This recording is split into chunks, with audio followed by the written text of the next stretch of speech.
What is going on, everyone? Derek Hudson here. This is the extended version of my tip number 1 of my 10 tips for 2021 season that I've learned. And I'm sharing with you to help you out, to help you be better in life, but also in angling.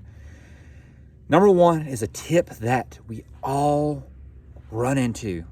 Tire issues, flats, destroyed tires, need to change it. We run into it. It's inevitable. It's gonna happen.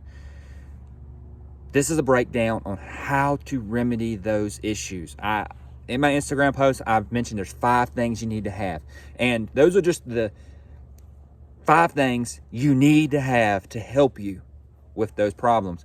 But there's other things and other little tips and other little parts of using those things you need to know and you need to have. So thank you for tagging along. Let's get into it. All right, here we are. We've ran into a flat tire. This one's obviously not flat, but just pretend you've ran into the flat tire. Now, what do? Always start off with your compressor.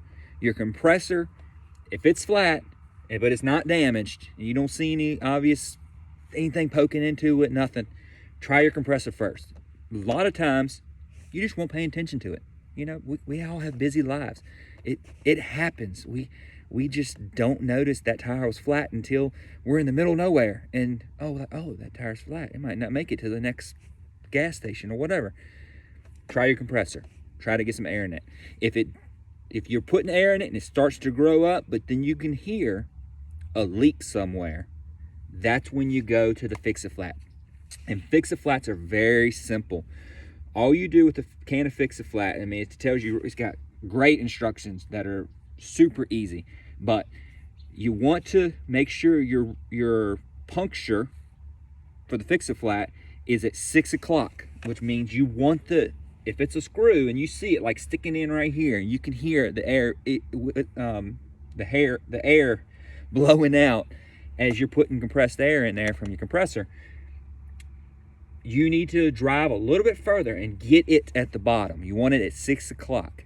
So when it's at the bottom, what this is going to do is it's going to put a Fix-A-Flat is going to put air in there, and it's going to put a chemical in there that will seal that space around that screw that's leaking. It'll work around the edges of the rim. It just does a great job of sealing up minor leaks in your tire. So put it at 6 o'clock. Shake the can up really vigorously. That's what actually it says on here. Vigorously is the word it used. But shake it up real good, and then attach it on there and actually squeeze that chemical and the air into your tire. And this right here will fix you. If the compressor wasn't doing it, a lot of times these 2 things will knock out that flat tire. But let's say it's further than that. Let's say you got to get to the point where it needs to be changed. You know that neither one of these worked. It needs to be changed. That's when you got to turn to the other 3 things. And let's get to that. Okay, so as you can see here, I've got my jack. This is a 2-ton jack. It's not the most expensive or the best out there, but it gets the job done. It's a little smaller than most, and that's why I like it. But it is nicer than a bottle jack. So get your jack, get your blocks. Wood blocks, what they do is when you slide that jack underneath there and you're up underneath the axle, you take and put the wood blocks on top of your jack, and that just allows you to jack that axle up without having to extend your jack as far as it'll go. You know, sometimes, and actually some places you get the jack fully extended is not enough to jack up the axle, so the blocks help tremendously with that. Next, if you've got a bottle jack, get you a little bit bigger piece. Get you a piece that you can put the bottle jack rested on top of, and that way, if it's uneven ground or whatever, this will help with the bottle jack. And then you need your tire iron, because once you get your actual tire jacked up, you're gonna have to take those lug nuts off. So you need to have a tire iron for that. Okay, so now you got your jack, you're getting ready to put it back there and jack your axle up, whether it's on your vehicle or your boat. The beauty of a boat, especially a tandem axle boat, is sometimes you can avoid this step altogether, the jacking up on the axle, because if you got a tandem axle, all you've got to do is they actually make a chalk that you can ride your other tire up on. So your second tire, you ride it up on that chalk, and what it does is it allows this one to get off the ground enough to use your tire iron and take it off. So, but in vehicles, you don't have that option. You can't do it on your vehicle. So you still need to have these parts. You still need to have your jack, your wood blocks, your tire iron. So pretend this is a vehicle tire. You jack it up. You need to take it off. You put your tire iron on there. You figure out what size it is. Nope, that's not it. Spin it around. I think it's... There you go. Now you got the size. Once you got the size on there, the way these tire irons are designed is this gives you a lot of mechanical advantage, being that it's kind of like a long T. So you can grab it and torque that off. If you cannot get this to move with your hands, another trick I've used, I had to use it a lot, is the way this is designed, you can actually take and put your foot right there and step on it and put your body weight into it. You don't have to use your actual strength of your arms. You can actually put your weight into it and make it go the direction. Remember, righty-tighty, lefty-loosey. Just take them off. Make sure you take your nuts and put them somewhere safe when you're taking them off, so that when you get ready to put your spare on, you haven't lost any nuts down in the ditch or in the grass or whatever. So try to keep them in a safe place as you're taking them off, and jack it up, take it off, put your spare on. Always make sure you have a good spare ready to go. I check my spares just as much as I do my tires to make sure that when this occurs and you have a problem that you need to change it out, that spare is not going to be your failure. You want to have a good spare ready to go.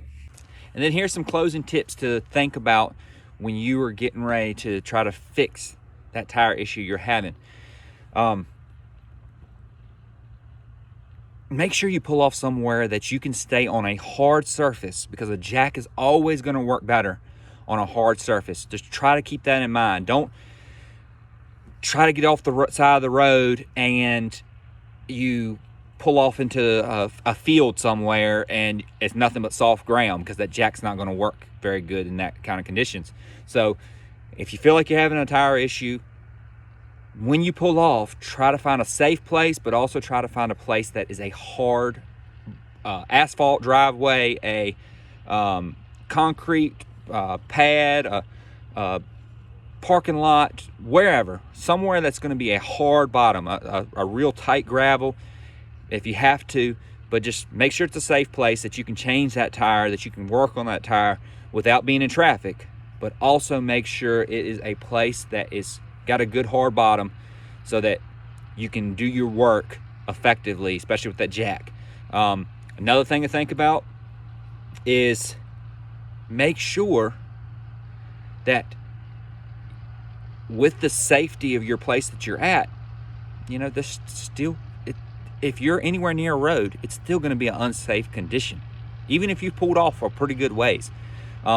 So I like to pack some extra things to have. I like to have flares, and I like to have cones, just so I can keep myself from, you know, having traffic come up on me quick because I was in a blind spot or whatever. And those things will help mark the fact that you're running into an issue. Last thing, and this is something preventative maintenance wise you can think about when you're buying a boat. And I had to think about this when I bought my aluminum boat, my first boat, getting back into tournament fishing. Tandem axles have the advantage of when you have a tire issue or you even have a bearing issue, a tandem axle, you can actually take one of the tires, like if your bearing goes bad on your driver front side tire or your tire gets destroyed on that side, you can take it completely off. And you can actually run 3 tires till you get somewhere to service it. I don't recommend you driving like that all the time after your tire goes bad or your bearing goes bad, but if you run into a pinch, that's a beauty of a tandem axle system, is that you can actually run that system with just 3 tires to get you where you need to go to get it fixed. So something to think about if you're in the market of buying a boat. That's a huge advantage of a tandem axle, and just something to keep in mind that might save you, might help you when you get out on the road.